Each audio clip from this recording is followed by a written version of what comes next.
Olá, amigos e seguidores. Vamos espantar a preguiça navegando pelo mundo da informação com o programa Almoçando com Feijão, edição da manhã, onde você fica bem informado com espiritualidade sobre Santa Catarina e manchetes dos principais jornais. E vamos ao nosso toque de espiritualidade que eu dedico aos meus amigos que estão aniversariando hoje e digo que cada um de nós é responsável por seus atos. Por que vai desanimar? Pelo que os outros fizeram a você?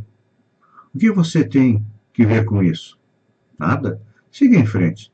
Ainda que o mundo inteiro esteja contra você, você há de vencer, mesmo que fique sozinho. Por isso, continue sem desânimo, porque você é o único responsável por seus atos. E vamos à nossa previsão do tempo. Terça-feira, dia 12 de junho, tempo estável, com condições de chuva em Santa Catarina, melhorando no decorrer da tarde e à noite no oeste e também no sul do estado. Temos risco de temporais isolados, com granizo e ventania. A temperatura em pequena elevação, declinando no fim do dia com o avanço de uma nova frente fria. Ela vai de 15 a 25 e depois cai novamente. Aeroporto de Jaguaruna passa a ter base canina para combate à criminalidade.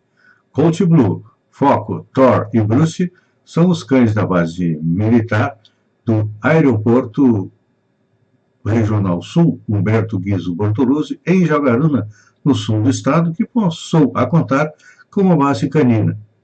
Eles são acompanhados por 3 sargentos e um tenente da Polícia Militar e são responsáveis pelo trabalho de verificar a presença de drogas ilícitas, armas de fogo ou artefatos explosivos nas malas. Os 3 receberam curso como Sinotecnia, K9 e outros para atuar no aeroporto. Todos eles estão habilitados a serem parceiros dos 4 cães, no caso, os policiais militares. Ontem, em Florianópolis, o MDB tratou da definição do seu candidato, porque se convenceu que a dúvida entre Eduardo Moreira e Mauro Mariani isola o partido. Ninguém vai fechar uma aliança sem saber quem será o candidato. Mauro Mariani tem dito que não abre mão. Foi lançado a candidato em 2017 pelo próprio Eduardo Moreira. Correu o Estado e acredita que tem plenas condições de se viabilizar. Eduardo, que está no comando do Estado, se movimenta muito. Opera forte nos bastidores, aposta numa aliança com o PSDB.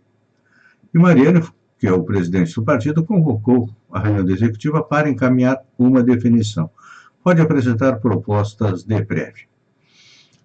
O pré-candidato do PSD, em seu discurso, o Gelson Merizio, não fugiu ao que já tem dito repetidas vezes quando percorreu o Estado em sabatinas. E aproveitaram para dar alfinetadas no PMDB. Criticou abertamente a descontinuidade do Fundão. Raimundo Colombo, do PSD, também ele esteve em todas as regiões no seu último de governo, falando sobre a segunda edição do Fundão.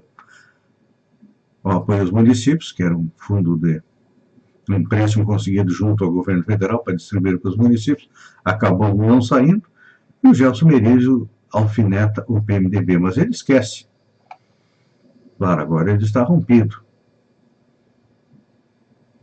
Mas, no momento em que ele faz as suas críticas, não só ao PMDB, mas à gestão Raimundo Colombo, que está do seu lado hoje, ele também esquece que ele é filho do sistema.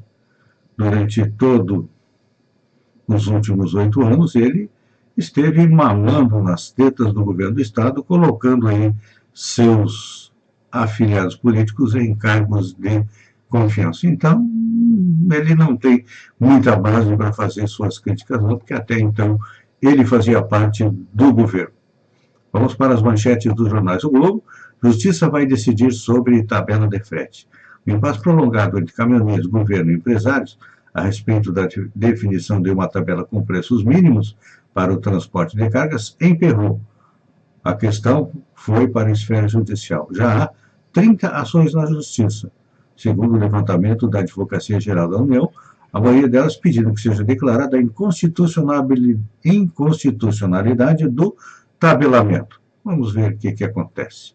A ANS propõe ajuste de 10% para planos de saúde individuais. A Agência Nacional de Saúde Suplementar propôs ajustes de 10% nos planos individuais, quase 4 vezes mais do que a inflação nos últimos 12 meses. Nos contratos coletivos, que estão imunes à regulação do ajuste, já há aumentos acima de 20%, que foi o índice de inflação específica no setor em 2017. Cúpula Trump-Kim inicia um longo período de negociações.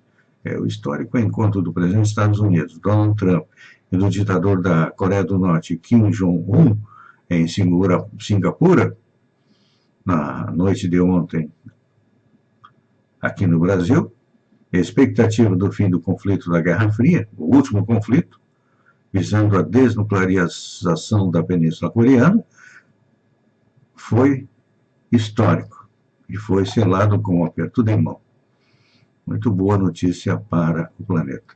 Você sabia que a violência no Brasil custou 450 bilhões de reais nos últimos 20 anos? Pois é. O Brasil perdeu 450 bilhões em capacidade produtiva entre 96 e 2015, devido ao aumento da criminalidade. Segundo o estudo divulgado ontem pelo governo, a violência consome cerca de 4% do PIB. Estado de São Paulo, manchete é: inflação ficará na meta, diz Banco Central. O presidente do Banco Central, Ilan Goldfrange, diz que a inflação não deve ficar abaixo dos 3% para sempre, mas o índice oficial não vai ultrapassar os 4,5% ao ano. O SUS da Segurança prevê 800 milhões de reais. A verba para o Sistema Único de Segurança Pública, SUSP, virá das loterias federais. Até 2022, estima-se que o aporte de 4,3 bilhões para combater a criminalidade. Polarização dá impulso a notícias falsas. Especialistas que participaram do Fórum Estadão, FAAP, acreditam que a polarização política aumenta a rejeição dos fatos e alimenta notícias falsas. Para ele, cabe à sociedade, mais do que o Estado, filtrar estas informações. Folha de São Paulo, a maioria dos brasileiros não tem interesse na Copa Russa. Às vésperas do início da Copa do Mundo, o desinteresse dos brasileiros com a competição aumentou, aponta o Instituto Datafolha. Segundo pesquisa nacional feita nesta semana, que passou, 53% dizem ser indiferentes à Copa, que começa na quinta-feira. O Brasil estreia no domingo. A marca atual é a pior das vésperas do Mundial desde o início da série histórica em 94. No final de janeiro, o desinteresse era de 42%. A falta de animação é maior entre as mulheres, 61%, pessoas de 35 a 44 anos, 57%, e com renda familiar de até 2 salários mínimos. Nem a ótima fase da seleção de Tite, que sofreu uma única derrota em 21 partidas e é apontado como uma das favoritas para o título, empolga o brasileiro. De acordo com o levantamento, apenas 18% dos entrevistados dizem ter grande interesse na população.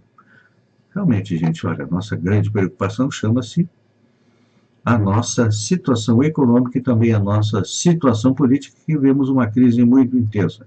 Se foi o tempo em que o futebol era o ópio do povo. Agora, o povo está mais preocupado. Querido seguidor e amigo, eu agradeço a você por ter estado comigo. Fiquem com Deus e que Deus permita que estejamos juntos a partir do meio-dia com mais uma edição do Almoçando com Feijão. Um beijo no coração e até lá, então.